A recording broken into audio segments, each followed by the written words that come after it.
And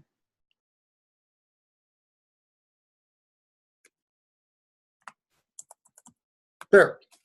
So welcome. I'm really excited to be here. First of all, I want to thank Diane for the quite a few conversations we had before getting to this pop-up.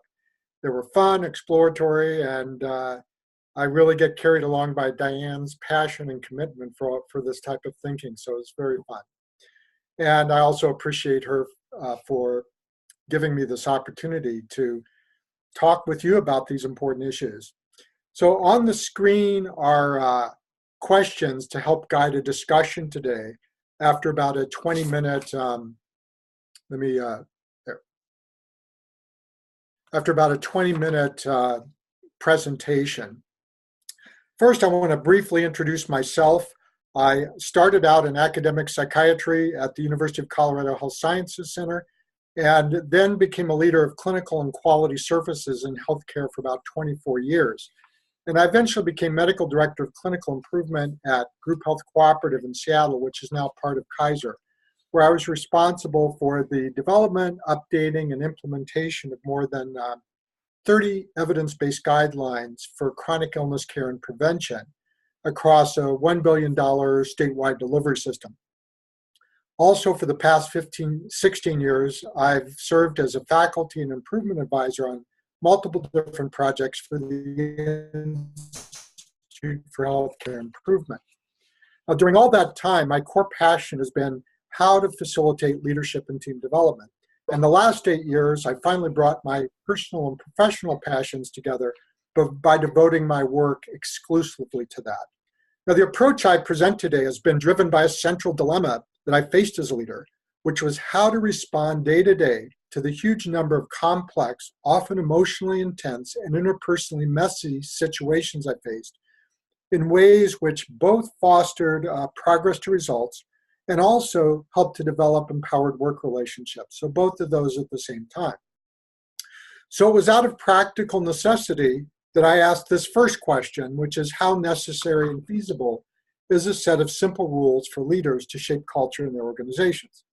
In fact, to me, developing a few simple rules for guidance was absolutely necessary.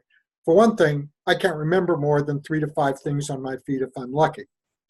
So what evolved was a small set of evidence-informed, high-leverage rules or principles, which I used in a reflective practice by reflecting before and after situational problems I was facing, and by quite intentionally choosing and learning from actions informed by these rules. I enhanced my ability to respond more effectively in the moment. What I want to emphasize is that these rules or principles grew out of practical necessity and what I found worked in real life, as opposed to primarily growing out of some sort of theory. Although my original theoretical foundation was in psychological and behavioral science. Connecting the rules and principles I'm going to talk about to theory and evidence has been, on the whole, probably more retrospective than prospective. So over many years, I've developed layers of rules, and I select and tailor them to the people and organizational context I'm working with. Today, to give time for discussion, and yet also offer as vivid a taste of the rules and practice as possible, I'm going to present a case example of my own, which highlights a few rules that seem particularly robust to me across many different contexts and types of leadership problems, and I feel have a pretty strong evidence base. So I'm going to pause for just a second for a sip of water, and then we'll go to the case example. And it's probably best if you don't mind if I just continue to the end. It'll be about 15 to 20 minutes at this point, and then we'll open it up for not just discussion on these questions, but Diane and I plan to follow your lead about questions or places you want to go with this. So in this case example is from a position early in my career. I was one of the first chiefs of the service brought in from outside a large integrated health system to oversee a large urban behavioral health service with 70 staff. The reason I was brought in from outside is they usually moved leaders from the staff to the leadership position. But for several years, the service had been an awful, paranoid, blaming and shaming quagmire of interpersonal awfulness. Some of the senior leaders thought I'd have to fire about half the staff. And I was brought in because of my great track record and skills and ability in dealing with relational issues and team development. Well, over the first 6 months, what inevitably happened, usually if somebody's in power, is the blaming and shaming got focused on me. And I have to confess that it got the best of me. It got under my skin.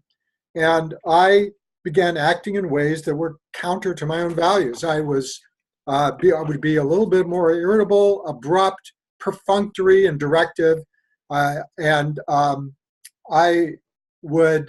a bad habit of sometimes shaking my finger as I talked, and you can imagine how horribly that went over. Over 6 months, I think things generally got worse, not better. And I had an evaluation with anonymous feedback from all 70 staff. And there was some positive stuff, lots of criticisms, but what I was most appalled by is there were a couple of staff who actually said they were afraid of me. And I began to feel like, oh my God, I'm going to be the one who's going to be fired. Cut to 2 years later, and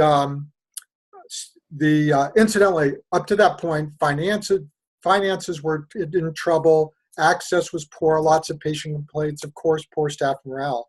Cut to 2 years later, all that's turned around. Finances are improved access, much fewer patient complaints.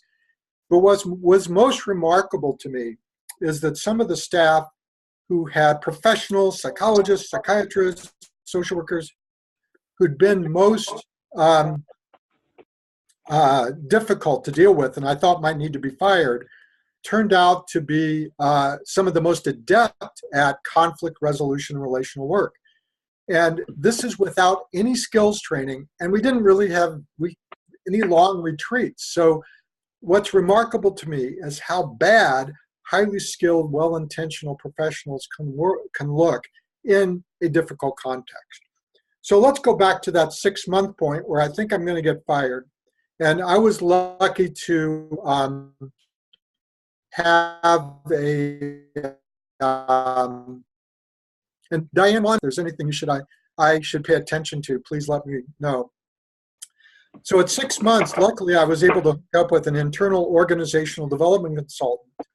And he did something with me that was counterintuitive. Usually my tendency was to want to try to work the problems. He said, no, let's step back. What kind of relationships, what kind of work environment are you trying to build? So what he was focusing on me on was what I would call my true north, my vision, my purpose for the type of relationships I'm trying to create.